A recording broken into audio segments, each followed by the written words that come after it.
সাসপেন্সের জগতে আমাদের এই ছোট্ট প্রতিষ্ঠান source of suspense.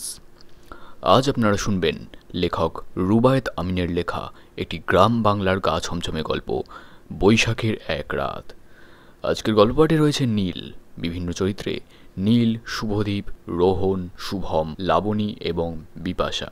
Sound design Archishman ও পল্লব। গল্পের সূত্রধার, পোস্টার ডিজাইন এবং নির্দেশনায় আমি ব্রহ্মা। শুরু হচ্ছে আজকের গল্প, বৈশাখের এক রাত।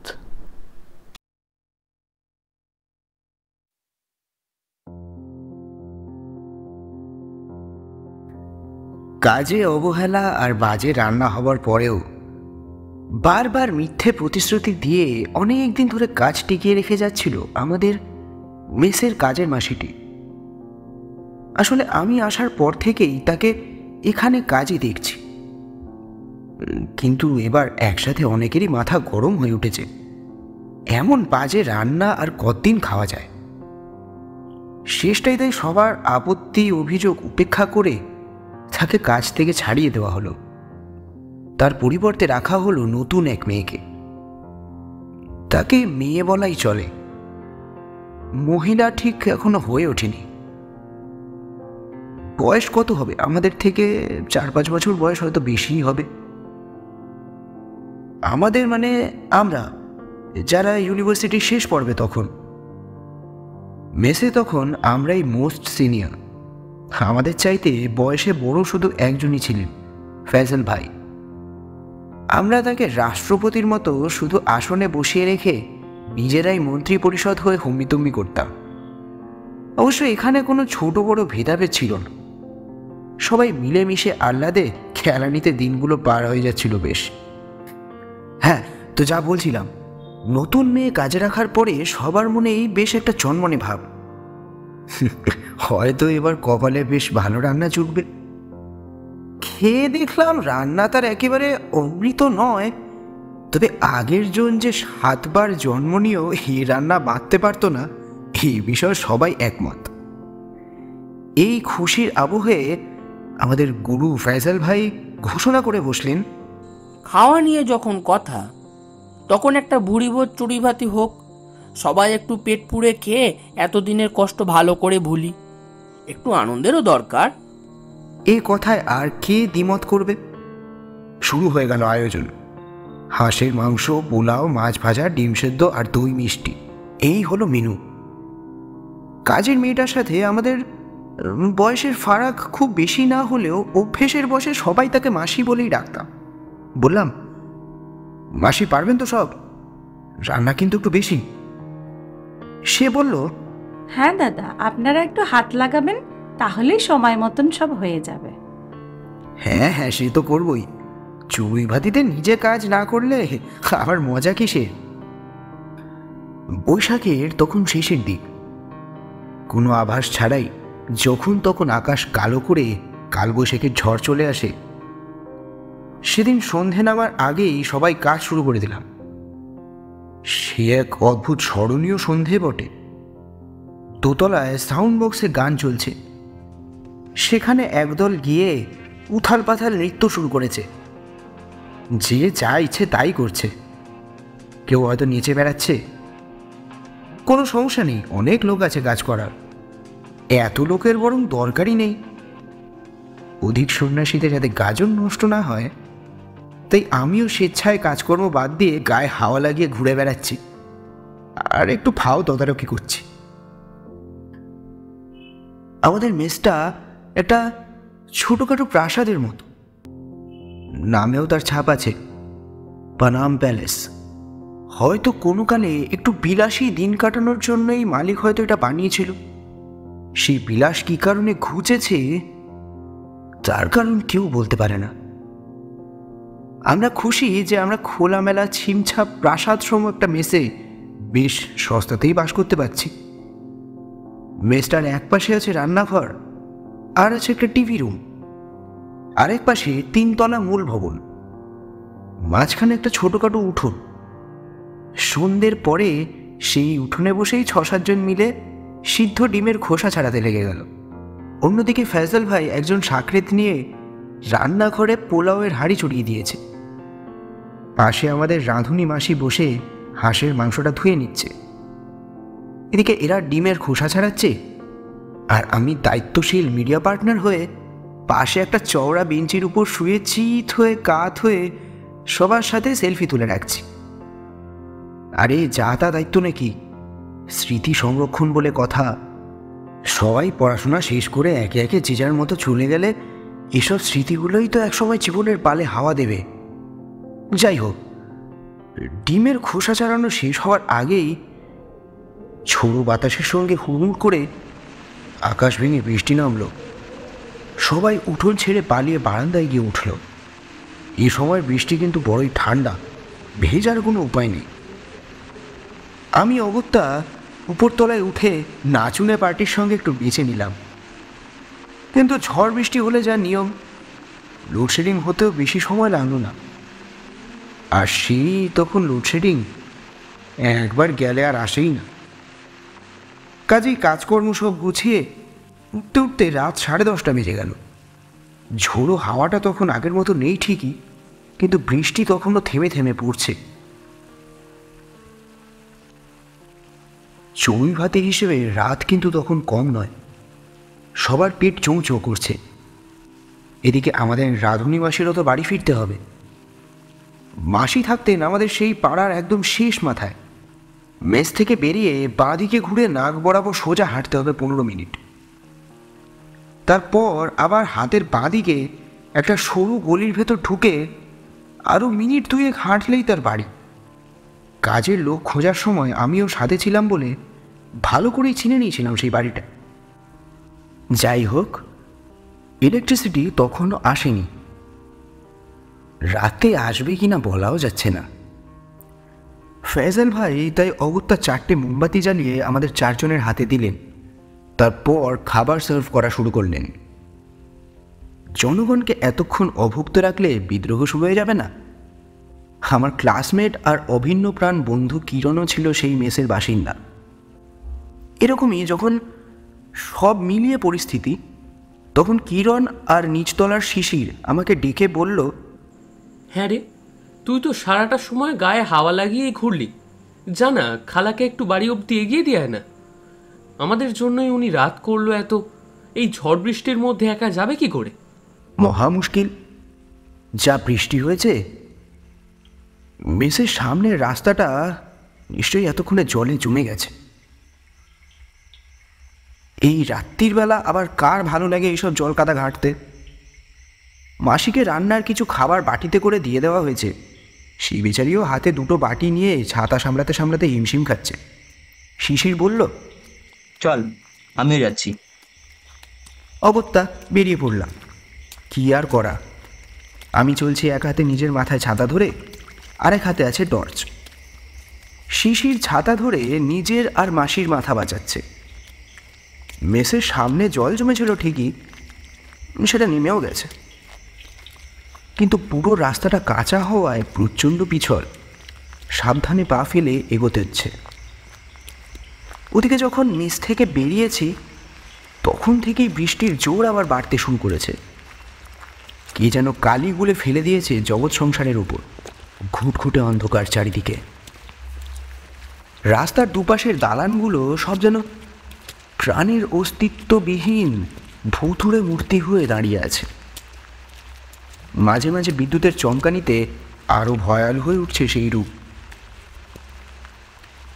কিছু দূর হাঁটার পর একটা অস্ফুট শব্দ করে লাফিয়ে উঠল শিশির। একটা ভাঙা কাঁচের বোতল লেগে তার পায়ের নিচের অনেকটা জায়গা কেটে গেছে, রক্ত বেরোচ্ছে গলগল করে। ভালো বিপত্তি। আমি বললাম, থাক, তোর আর গিয়ে কাজ নেই, এখনও তো খুব বেশি দূর আসিনি, তুই বরং ফিরে যা, মেসে চলে যা। ও বলল, সে কি, তুই একাই যাবি এই ঝড় বৃষ্টির মধ্যে? আমি একা হলেও অক্ষত আছি। তুই যদি এখন হাঁটিস, তোর এই ব্লিডিং তো থামবে না, আবার নোংরা কাদায় ইনফেকশন না হয়ে যায়। যা যা, বাড়ি যা। ওর ছাতাটা নিয়ে ও ফিরে গেল। আমি এক হাতে টর্চ আর অন্য হাতে ছাতা ধরে মাসিকে পথ দেখিয়ে নিয়ে চলেছি। সময়টুকু পার করার জন্য মাসির সাথে টুকটাক কথাবার্তা চলছে। জিজ্ঞেস করলাম, তা মাসি, আমাদের মেশো কী করে? সে বাস চালায়। ও, তো কদিন হলো আপনাদের সংসার?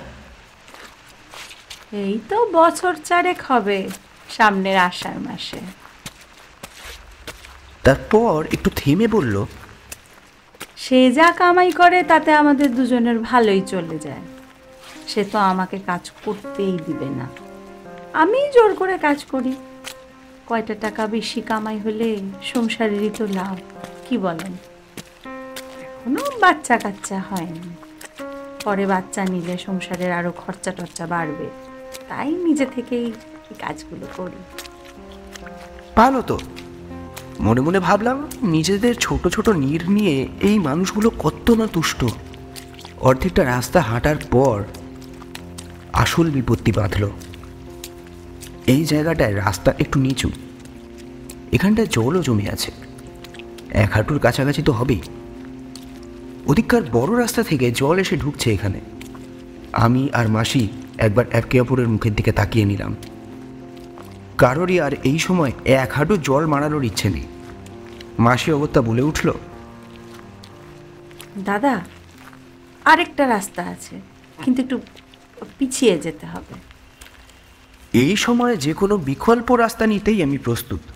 বললাম, ঠিক আছে, আপনি পথ দেখান। আমরা একটু পিছিয়ে পাশের একটা গলিতে ঢুকলাম। এই পাড়ায় অনেক দিন ধরে থাকলেও এই ইতস্তত ছড়িয়ে থাকা গলিগুলো আমার কিন্তু একেবারেই চেনা নয়। গোলক ধাঁধার মতো পেঁচানো এইসব গলি বুঝি চেনার কোনো দরকারই হয়নি কখনো। গলির ভেতর ঢুকলে মনে হয় দুদিকে দাঁড়ানো বাড়ির দেওয়ালগুলো অকস্মাৎ চেপে ধরবে। ইঁট বিছানো আর শ্যাওলা ধরা এই গলিগুলো একটা আরেকটার সঙ্গে নানান রকমভাবে যুক্ত। কোনটা দিয়ে ঢুকে যে কোনটা দিয়ে বেরিয়ে আসা যায় সেটাই একটা রহস্য। কয়েকবার ডান দিক বাদিক করতে করতে একসময় গোলক ধাঁধার একটা মুখ দিয়ে বাইরে বেরিয়ে এলাম। সেখান থেকে শেষবারের মতো ডান দিকে ঘুরে কয়েক পা হাঁটতেই মাসির বাড়িটা দেখা গেল। পুরো এলাকা অন্ধকার। 2 সেকেন্ড পর পর আকাশের এই মাথা থেকে ও মাথা ছিঁড়ে বিদ্যুৎ ঝলকে উঠছে, তার সাথে মেঘের গোলজে কাঁপানো গুড়ুম গুড়ুম আওয়াজ। মাসি তার বাড়ির দরজায় দাঁড়িয়ে বলল, দাদা, আপনি একটু বসে যান না, আপনার মেশো তো ঘরেই আছে, বৃষ্টি কমলে তারপরেই যাবেন না হয়। এই বৃষ্টি কমার তো কোনো লক্ষণই আমি তখন দেখছিলাম না। আর এই ঘোর বিপর্যয়ের রাতে এদের ছোট্ট নীড়ে আমার নিজেরও অনাকাঙ্ক্ষিত অতিথি হওয়ার কোনো ইচ্ছেই ছিল না। আর ওদিকে পানাম প্যালেসে আমার ভাগের পিকনিকের খাবারও তখন ঠান্ডা হয়ে যাচ্ছে। আমি বিদায় নেওয়ার পথ ধরলাম। মাসি বলল, গলিটা খুঁজে পাবেন তো? আরে হ্যাঁ হ্যাঁ, এই তো বাদিকেই গলিটা, ও আমি ঠিক পেয়ে যাব ঠিক, তা তো বললাম, কিন্তু সেই কাঙ্ক্ষিত গলিটার জায়গায় এসে আসল গোলমাল পাকিয়ে উঠল। একই রকম দেখতে 3-4টে গলির মুখ পাশাপাশি আছে। ফিকে টর্চের আলো আর মাঝে মাঝে চমকানো বিদ্যুতে এত কিছু চোখেই পড়েনি বেরোনোর সময়। সব কটা গলি যেন একই রকম দেখতে। যন্ত্রণা হলো দেখছি। এদিকে শুধু ছাতায় বৃষ্টি আটকালে তো শরীরের একটা পাশ পুরো ভিজে চপচপে হয়ে গেছে। হাড় হিম করা জলের ঝাপটায় কাঁপ ধরে যাচ্ছে। আন্দাজে একটা গলি বেছে নিলাম। মনে হলো এই গলিটাই হবে, যেহেতু আর গলিগুলো একটা আরেকটার সাথে যুক্ত। কোনো না কোনো দিক দিয়ে ঠিক বেরিয়ে যাবই, সাথে টর্চও আছে। তাই 7-5 না ভেবে হাঁটা দিলাম। এবড়ো খেবড়ো ইটের টুকরো বিছানো গলিটা একটু বেশি পিচ্ছিল মনে হচ্ছিল। ভাবলাম বেশি জোরে চলছি, তাই হয়তো বারবার পা হড়কাচ্ছে। গলিটা একটা বাঁক নিতেই টর্চটা হঠাৎ নিভে গেল। বারবার ঠোকাঠুকি করেও টর্চ আর জ্বলল না। হয় চার্জ শেষ, আর না হয় জল ঢুকে গেছে। কিন্তু কতটাই বা ঠাহর হয় সেই হঠাৎ হঠাৎ বিদ্যুতের চমকে। অনেক ভেবে মনে হলো, না, ফিরে যাই। রাধুনি মাসিকে ডেকে পথটা একটু চিনিয়ে দিতে বলি। কিন্তু পেছনে ফিরতে গিয়ে সে রাতে প্রথমবারের মতো আমার বুকটা কেঁপে উঠল। পেছনে রাস্তা কোথায়? শুধু দুপাশে বাড়িগুলোর দেওয়াল দেখছি। আর আর দৃষ্টি যেখানে থেমে গেছে সেখানটাতেও একটা উঁচু দেওয়াল দাঁড়ানো, অর্থাৎ কানা গলি। কিন্তু আমি তো সোজা এই গলি দিয়েই এলাম, একটা পাক ঘুরেছিলাম, তাও তো এত দূর আগাইনি যে এলোমেলো হয়ে যাবে। কি জানি বাবা, সব যেন কেমন গোলমাল ঠেকছে। হয়তো আমি ঠাউর করতে পারিনি কোন দিকে যেতে কোন দিকে চলে এসেছি। নিজের ইন্দ্রিয়কে পুরোপুরি বিশ্বাস করার মতন যথেষ্ট আলো আর মানসিক অবস্থা কোনোটাই কিন্তু আমার তখন ছিল না। ফিরে যাওয়ার রাস্তা না পেয়ে শেষ অবধি অন্ধকার হাতড়ে সামনের দিকে এগোনোই স্থির করলাম। এই ঝড় বাতলার রাতে কাউকে যে সাহায্যের জন্য ডাকলেও পাওয়া যাবে না এই বিষয়ে সন্দেহ নেই। শহুরে লোকজন বেশ কয়েকদিন ধরে প্রচুর গরম কাটানোর পর ঠান্ডা ওয়েদার পেয়ে সবাই চাদর মুড়ি দিয়ে ঘুমোচ্ছে যে যার বাড়িতে। এই ওয়েদারে বাজ পড়লেও তারা তাদের স্বাদের বিছানা ছেড়ে উঠবে না।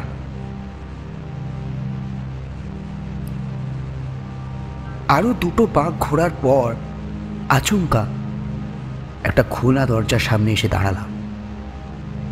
ঠিক তখনই আকাশটা ফালা ফালা করে অনেক দূরব্যাপী একটা বিজলি আলোর রেখা চলে গেল, আর তার সাথে মেঘের কান ফাটানো গর্জনের আওয়াজ। দরজাটা সামনে আসতেই এমন অকস্মাৎ ঘটে গেল ব্যাপারটা যে দ্বিতীয়বারের মতো আমার পিলে চমকে উঠল। একটা সাধারণ টিনের দরজা, এমন ঝড় জলের রাতেও হাট করে খোলা রয়েছে, যেন এ বাড়ির লোকেই দরজা খুলে রেখেছে কারোর আসার অপেক্ষায়। গলিটা এখানে দরজার পাশ দিয়েই বাঁদিকে আরেকটা বাঁক নিয়ে সামনে চলে গেছে, তার শেষ প্রান্তটা আবার ডান দিকে ঢুকেছে দেখা যাচ্ছে। এ পথে গেলেও কোথায় গিয়ে পৌঁছাবো তা জানি না। ভাবলাম দরজাটা যখন খোলা আছে বাড়িতে ঢুকে কাউকে হাঁক দিয়ে ডাকি, যদি সঠিক পথটা বাতলে দেয়। অন্তত একটু আলোর ব্যবস্থা তো হতে পারে। এদিকে আমার শরীরের এক পাশ ভিজে চপচপে হয়ে গেছে এতক্ষণে। আর 7-5 না ভেবে ঢুকে পড়লাম বাড়িটায়। বিশাল একটা উঠোন আছে বাড়িটায়, কিন্তু জায়গায় জায়গায় জমে আছে আগাছা, এমনকি বাড়ির চারদিকে দেওয়ালেও শ্যাওলা ধরেছে।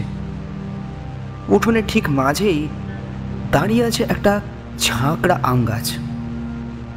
বাড়ির কোনার দিকটাতেও কিছু ঝোপ জঙ্গল হয়ে আছে।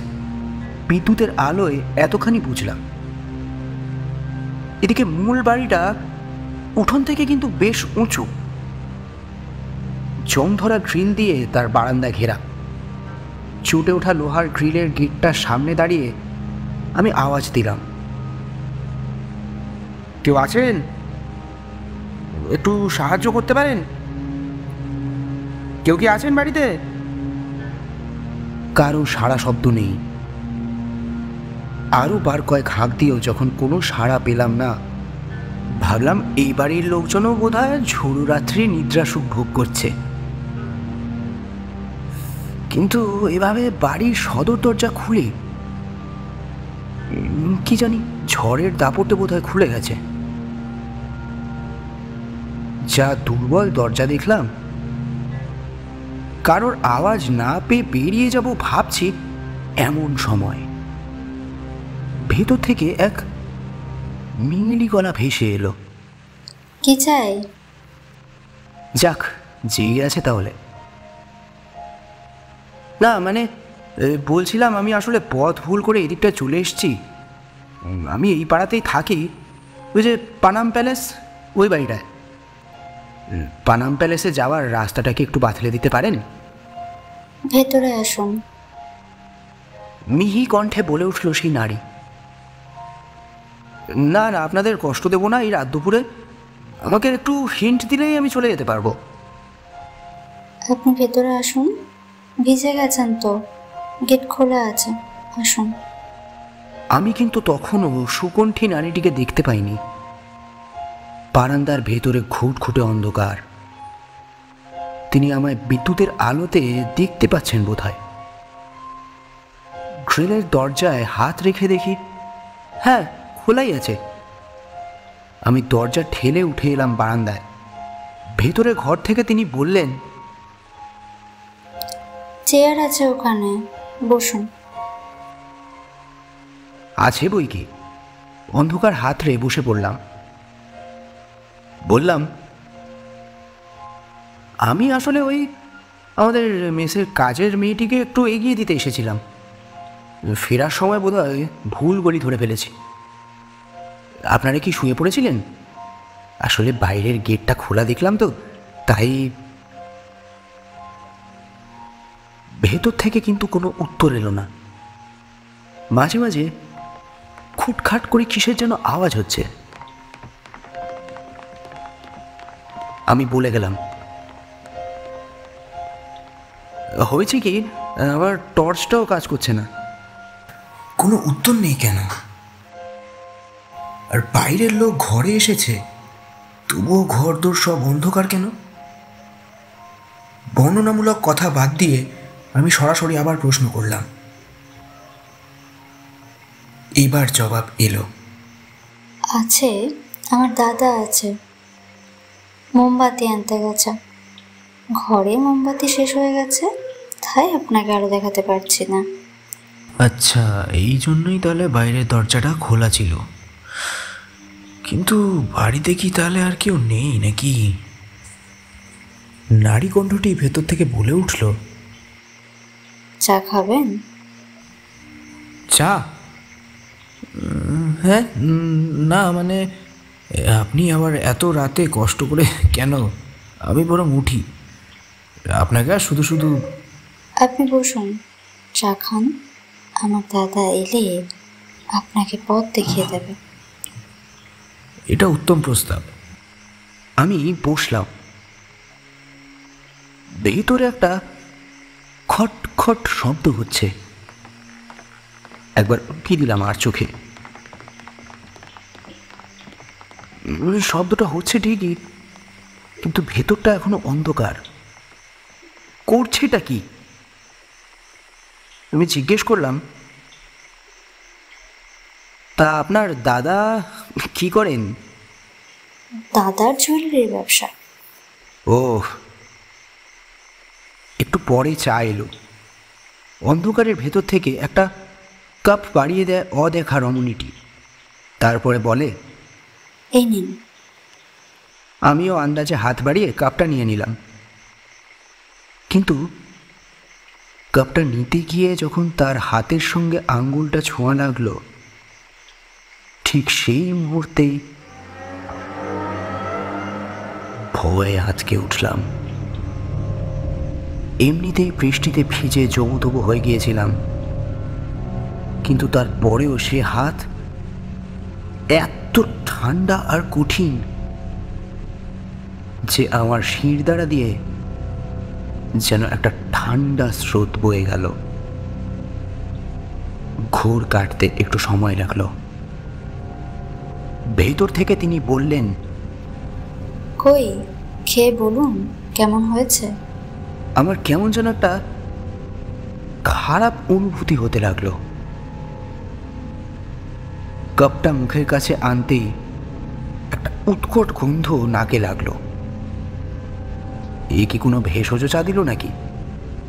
আশ্চর্য। চায়ের কাপটা একেবারে বরফের মতো ঠান্ডা। তবে কি আগের বাসি চা দিল? আচ্ছা, চা কি কড়াই ছিল? জবাব এলো, না তো, এই তো আমি বানালাম। না মানে খুব জলদি। মুখের কথা মুখেই রইল। আমি এতক্ষণ বসেছিলাম, এখন দাঁড়িয়ে। ঠিক এই সময় একবার বিদ্যুৎ চমকাতেই আমার চোখে পড়ল ঠিক আমার সোজাসুজি বারান্দার বাইরে উঠোনের আরেকটা কোণায় ছাউনি দেওয়া মাটির একটা রান্নাঘর, আর তাতে একটা বড় সড়ো মাটির উনুন। ভাঙা ছাউনি দিয়ে অঝরে বৃষ্টির জল নামছে উনুনের মধ্যে। তারপর উনুন ভরে গিয়ে সেই জল আস্তে আস্তে বাইরে বেরিয়ে আসছে। একটা একটা মানুষজন বাস করা গৃহস্থ বাড়ির উনুনের এরকম দশা। এরা কি তাহলে রান্না বান্না করে না? মানুষ কি আদৌ থাকে বাড়িটায়? উঠোনটারই বা এরকম দশা কেন? হঠাৎ নিজের পারিপার্শ্ব সম্পর্কে সচেতন হয়ে উঠলাম, আর তখনই মনে হলো উনুনটা বাইরে, আর ওটা অকেজো। তাহলে চা করলো কোথায়? ঘরের ভেতরে যদি অন্য চুল্লি থাকে সেটা জ্বালালে তার সামান্য আগুন তো অন্তত দেখা যাবে, অথবা চুল্লির যে একটা গন্ধ হয় সেই গন্ধটা তো অন্তত নাকে লাগবে। এই নারী অন্ধকার হাতড়ে চা বানালো কি করে? আর যদি চাটা বানিয়েই থাকে, ওর কথা মতো ও এক্ষুনি বানিয়েছে, তাহলে এমন বরফ ঠান্ডা আর বিদঘুটে গন্ধ কেন যায়? আমি কাপটা নামিয়ে রেখে আমার টর্চটা ভালো করে ঝাঁকাতে লাগলাম, যদি একটু চলে। একসাথে অনেকগুলো চিন্তা আমার মাথায় ঘুরছে। সর্বশেষ যে চিন্তাটা মাথায় এলো তাতে আমার গলা শুকিয়ে গেল।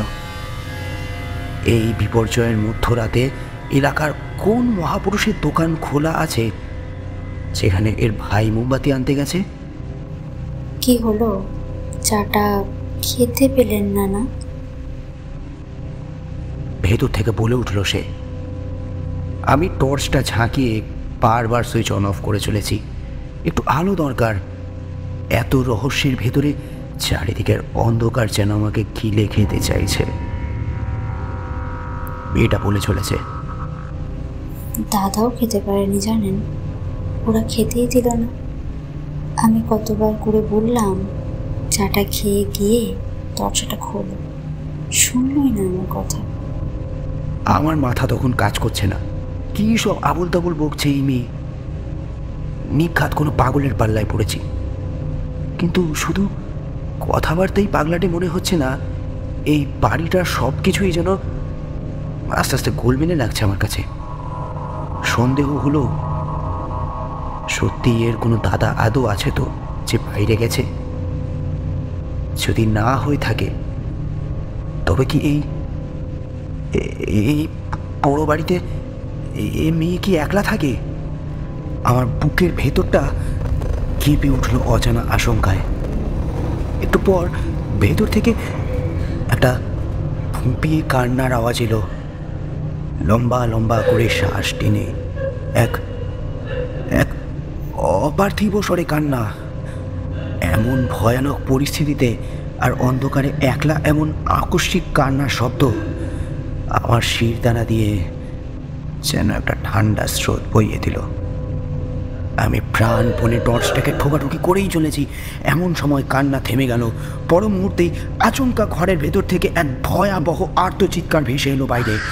আমার শরীরের লোমগুলো একসঙ্গে দাঁড়িয়ে উঠল। পিছনে দুপা সরতেই হৃদের সাথে পিঠটা ঠেকল। কেউ যেন আমার কানের উপরে এসে চিৎকার করছে। এমনই তীক্ষ্ণ সেই চিৎকার। কয়েক সেকেন্ড স্থায়ী হয়ে চিৎকারটা থামল। হাতের আঙ্গুলগুলো তখনও অবচেতনে টর্চের সুইচে ওঠানামা করছে। ঘরের ভেতর সব শান্ত, একেবারে নিশ্চুপ। এমন সময় হঠাৎ দেখি টর্চটা জ্বলে উঠল। আলো আসতে মনে একটু সাহস পেলাম। অতি সন্তর্পণে ঘরের ভেতরটা একবার দেখে নিতে চেষ্টা করলাম টর্চের আলোয়। মেয়েটার হলো কি? কাউকেই দেখতে পেলাম না। টর্চের আলো এখন আগের চাইতেও অনেকটাই ফ্যাকাশে। তাকেই সম্বল করে আস্তে আস্তে ঘরের ভেতরে পা বাড়ালাম।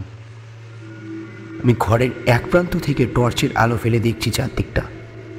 আশ্চর্য, একটাও আসবাব নেই ঘরে, পুরো খাঁ খাঁ করছে ঘরটা।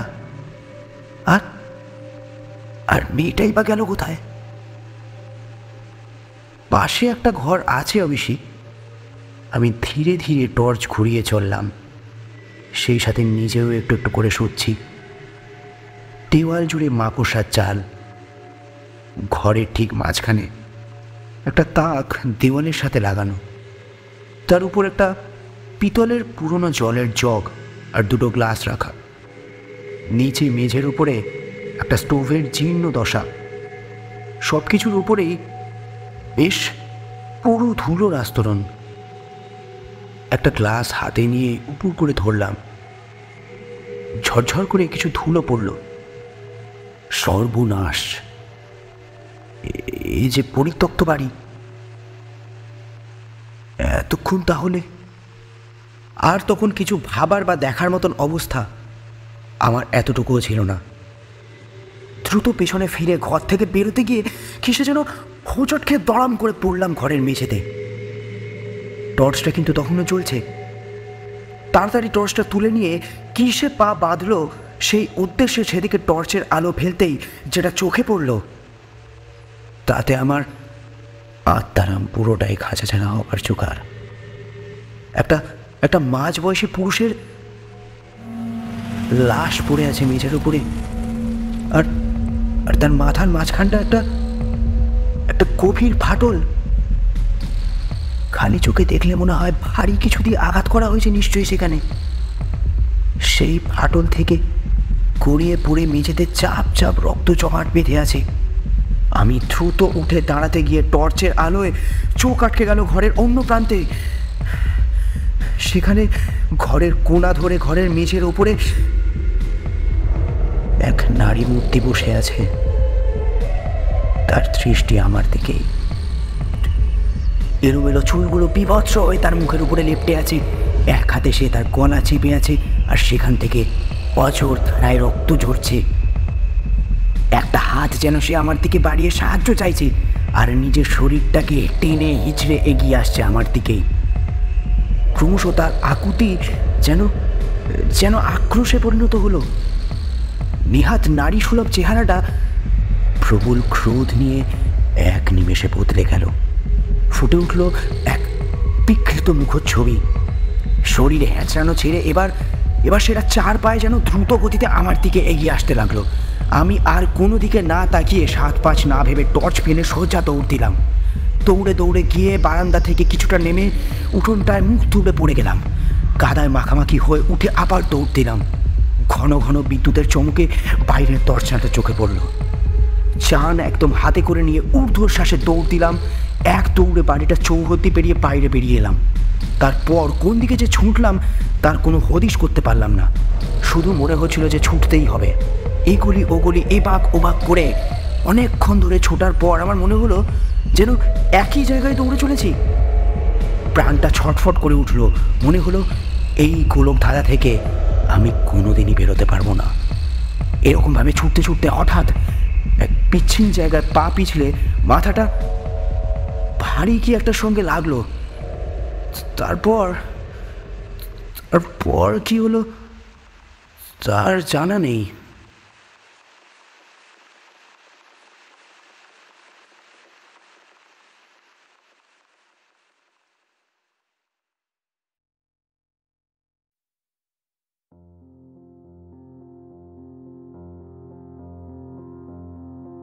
চোখ খুলে দেখি পানাম প্যালেসে নিজের ঘরে শুয়ে আছে, নিজের খাটে। নড়তে গিয়ে মাথাটাও টনটন করে উঠল। হাত দিয়ে বুঝলাম ব্যান্ডেজ করা, আর মুখটা তেতো লাগতে এও বুঝলাম যে আমার গা তখন জ্বরে পুড়ে যাচ্ছে। পাশের ঘাটে কিরণ আর শিশির বসে আমার দিকে জিজ্ঞাসু দৃষ্টিতে তাকিয়ে আছে। একটা প্যারাসিটামল আর একটা ঘুমের ওষুধ আমার দিকে বাড়িয়ে দিয়ে কিরণ বলল, খেয়ে নে। ভোরের আলো তখনও ফোটেনি। সকালে জানলাম আমার ফিরতে দেরি হওয়ায় রাত্রে কিরণ দুজন ছেলেকে নিয়ে আমাকে খুঁজতে বের হয়। প্রথমে সোজা রাধুনির বাড়িতে যায়, গিয়ে সেখান থেকে আমার বিকল্প পথ ধরার ইতিহাস শুনে সব কটা গলি গুঁজি তন্ন তন্ন করে খুঁজে মোটামুটি দুপুরের দিকে একটা চোরা গলিতে আমাকে ওরা আবিষ্কার করে। ওদের কাউকেই সে রাতের ঘটনা কিছু খুলে বলিনি, যদি ভাবে মাথায় চোট লেগে আবুল তাবুল বকছি। বলেছি রাস্তাটা এমনিতেই ভুলে গেছিলাম আর অন্ধকারে পিছলে পড়ে গিয়ে জ্ঞান হারিয়েছিলাম। তাই সেদিনকার কথা ওখানেই শেষ। আমাদের মেসের সেই কশ্মিনকানের কেয়ারটেকার হলো গণেশদা। সারা দিন শুধু খুব খুব করে কাশে আর সিগারেট খায়। তার বয়স 60-এর ওপরেই হবে। কত বছর ধরে সে এখানে কাজ করছে তার নিজেরই কোনো হিসেব নেই। জিজ্ঞেস করলে বলে এ তো 15-16 বছর হবে। সুস্থ হবার পরে একদিন এই প্রবীণটিকে পাকড়াও করলাম।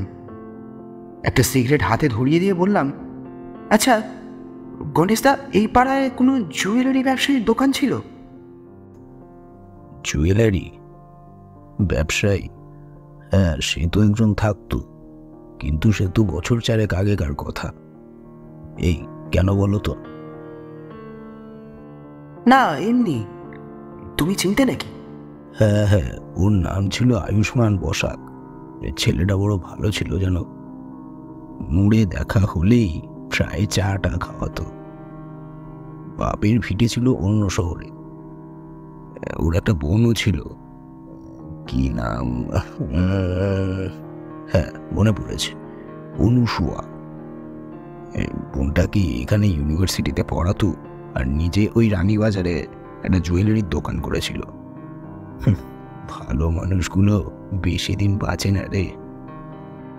কেন, কি হয়েছিল? আরে একলা একটা ছেলে, পেছনের শক্তিধর কেউ নেই, তার মধ্যে সোনার ব্যবসা। মানুষের নজর পড়তে কতক্ষণই বা লাগে। এরই মধ্যে আমার ওই রানীবাজারের কি জানি একটা টেন্ডার নিয়ে বোধহয় ঝামেলায় ছেলেপিলের সঙ্গে জড়িয়ে পড়েছিল। ওরা আবার পার্টির ছেলে, বুঝোই তো, পার্টির ক্ষমতায়। একদিন ঝড় বৃষ্টির সন্ধ্যায় নাকি বোনকে নিয়ে চা খেতে বসেছিল। এমন সময় বাড়িতে এসে ডাকাডাকি করে ওরা। কথা আছে বলাতে আয়ুষ্মান বাড়ির ভেতরে নিয়ে গিয়ে বসতে দেয় ওদের। তারপর আমার হাত পা রীতিমতো কাঁপছে। গণেশদা বলে চলেছে, পুরো প্ল্যান করে সময় বুঝেই ওরা এসেছিল।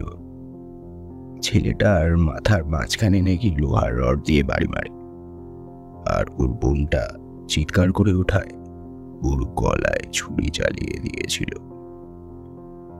বাড়িতে নগদ টাকা পয়সা যা ছিল সবই মোটামুটি লুটপাট করে নিয়ে ওরা চলে যায়। আমি তখন দেশের বাড়িতে। এখানে ফিরে খবরগুলো শুনি থানা পুলিশ হয়েছিল, কিন্তু ওই যে বললাম পার্টি ক্ষমতায়, আর পার্টি স্বার্থেই তো এত ফ্যাসাদ। ছেলেটার দিন খুলে এমন কেউ যে ছিল না যে ওর হয়ে কেস লড়ে যাবে। আচ্ছা বাড়িটা ওই তো আমাদের এখানে যে নতুন মেয়েটা রান্না করছে, ওর বাড়ি থেকে খানিকটা দূরে একটা সরু গলি আছে পুকুর পাড়ে, তার ভিতরে। ওদের জিনিসপত্রগুলো আয়ুষ্মানের বাড়ির এলাকার এক বন্ধু এসে নিয়ে যায়। তবে কড়া থালা বাটি আর গ্লাসে নাকি রক্ত লেগেছিল বলে সেগুলো আর নিয়ে যায়নি। বাড়িওয়ালাও ওগুলোতে আর হাত দেয়নি। বাড়িটা পরে কাউকে ভাড়া দেয়নি? দেবে কি করে? পরপর 2বার মার্ডার হওয়া বাড়ি কেউ আর ভাড়া নেয়? এলাকায় যা দুর্নাম উঠে গেল। পরপর 2বার মানে? গণেশদা একটা লম্বা টান দিল সিগারেটে, তারপর ধীরে ধীরে ধোঁয়া ছেড়ে বলল, আরে ওই যে বললাম না, কটা থালা বাটি আর গ্লাস ওই বাড়িতেই পড়েছিল। দামি হবে হয়তো। ওগুলোর লোভে হয়তো 2টো চোর কোনো কালে ঢুকেছিল এক রাতে। এমনিতেই ও বাড়ির ছায়াও কেউ মারায় না। একদিন মরা পচা দুর্গন্ধে আশপাশের কিছু লোক সাহস করে গিয়ে দেখে ঘরের ভেতর 2 চোরের লাশ পড়ে আছে। একটার গলা কাটা, অন্যটার মাথার মাঝখানে পুরো ফুটো। একদম সেম কেস। তখন থেকেই বাড়িটা এমনই পড়ে আছে। ঝড় বৃষ্টির রাতে নাকি এখনো অনেকে মিলি গলার কান্নার চিৎকার শোনে ওখান থেকে। আসলে একটা ভয় পেয়ে বসেছে লোকের মনে বাড়িটাকে নিয়ে। তা তুমি কি জন্য জানতে চাইছো বললে না তো? আমার মনটা ভারী হয়ে উঠেছে ততক্ষণে। এই পৃথিবীর উপর হঠাৎ ভীষণ ঘৃণায় আমার মনটা বিষিয়ে উঠল। একটাও কথা না বলে আস্তে আস্তে উঠে চলে গেলাম সেখান থেকে। গণেশদা সেই সিগারেটটার শেষ টানটা আয়েশ করে টানতে লাগলো।